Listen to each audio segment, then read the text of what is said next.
آیت نمبر 38 اور 39 کا ترجمہ تفسیر پڑھنے سننے کی سعادت حاصل کریں گے۔ اعوذ باللہ من الشیطان الرجیم، بسم اللہ الرحمن الرحیم۔ ربنا انک تعلم ما نخفی وما نعلن وما يخفى على اللہ من شیء فی الارض ولا فی السماء۔ ترجمہ کنز العرفان، اور اے ہمارے رب، تو جانتا ہے ہم جو چھپاتے ہیں اور جو ظاہر کرتے ہیں، اور اللہ پر زمین اور آسمان میں کوئی بھی شے پوشیدہ نہیں۔ آیت کریمہ کا معنی یہ ہے کہ اے رب عز و جل، تو ہمارے حالات کو، ہماری ضرورتوں کو اور ہمارے نقصانات کو جانتا ہے، اور تو ہم پر رحم فرما کہ تو سب سے زیادہ رحم فرمانے والا ہے۔ حضرت ابراہیم علیہ السلام کی یہاں پر ایک اور دعا کا ذکر کیا گیا ہے۔ آپ علیہ السلام نے اس انداز میں اللہ تعالیٰ کی بارگاہ میں دعا کی، اس لیے تیری بارگاہ میں فرمایا تیری بارگاہ میں ہمیں دعا کرنے کی حاجت تو نہیں، لیکن ہم تیرے حضور دست دعا اس لیے بلند کرتے ہیں تاکہ ہمیں تیرے آگے اپنی بندگی کا اظہار کریں، تیری عظمت و جلال سے خوف کھائیں۔ وما یخفى علی اللہ من شیء، اور اللہ پر کوئی بھی شے پوشیدہ نہیں۔ اس آیت کریمہ کا ایک معنی یہ ہے کہ حضرت ابراہیم علیہ السلام کی تصدیق کے طور پر اللہ تعالیٰ نے یہ کلام فرمایا۔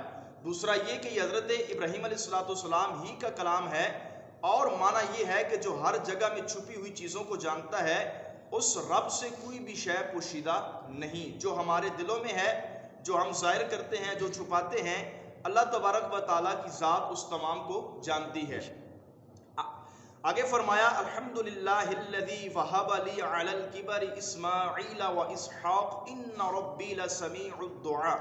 تمام تعریفیں اس اللہ کے لیے ہیں جس نے مجھے بڑھاپے میں اسماعیل اور اسحاق دیے، اور بے شک میرا رب دعا سننے والا ہے۔ حضرت ابراہیم علیہ السلام کی چونکہ کوئی اولاد نہ تھی، آپ علیہ السلام نے ایک اور فرزند کی دعا اللہ تعالیٰ کی بارگاہ میں کی تھی۔ اللہ تبارک و تعالیٰ نے آپ کی دعا قبول فرمائی، تو آپ علیہ السلام نے اس کا شکر ادا کیا اور بارگاہ الہی میں عرض کیا کہ تمام تعریفیں اس اللہ کے لیے ہیں کہ جس نے مجھے بڑھاپے کے باوجود حضرت اسماعیل و حضرت اسحاق علیہ السلام دیے۔ بے شک میرا رب میری دعا کو قبول فرمانے والا ہے۔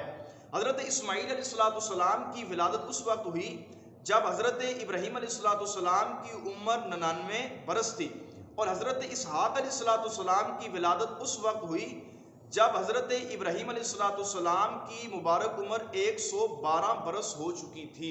اللہ تبارک و تعالیٰ نے اس عمر میں جا کر آپ کو اولاد عطا فرمائی۔ اس آیت کریمہ سے معلوم ہوا کہ بیٹا اللہ تبارک و تعالیٰ کی بہت بڑی نعمت ہے، خصوصاً جب کہ نیک اور پرہیزگار ہو، کیونکہ اس سے دنیا و آخرت دونوں ہی کامل ہو جاتی ہے۔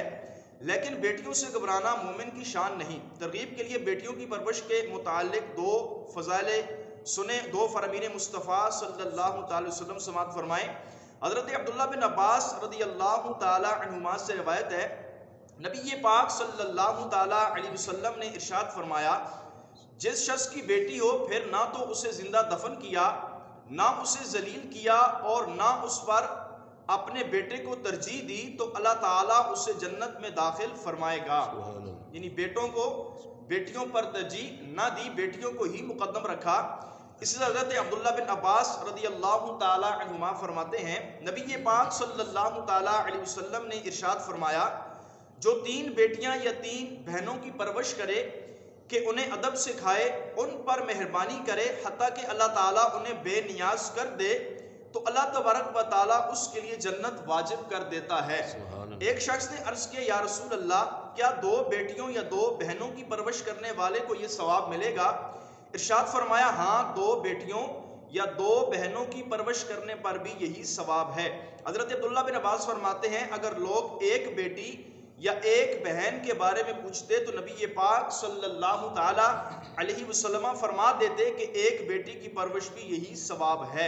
ہمارے ہاں ایک المیہ یہ ہے کہ ہم بیٹیوں کو برا اس وجہ سے سمجھتے ہیں، ہمارے یہ کہا جاتا ہے اگر ساری کی ساری بیٹیاں ہوئیں تو معاذ اللہ ان کے اخراجات کون اٹھائے گا، ان کی شادیوں میں جہیز کا سامان کہاں سے لائیں گے، دیگر اخراجات۔ تو جو رب تبارک و تعالیٰ، جس رب نے تمہیں بیٹی دی ہے، اب ان کی دنیاوی معمولات، ان کی شادیوں کے معمولات بھی وہ رب تبارک و تعالیٰ ہی فرمائے گا۔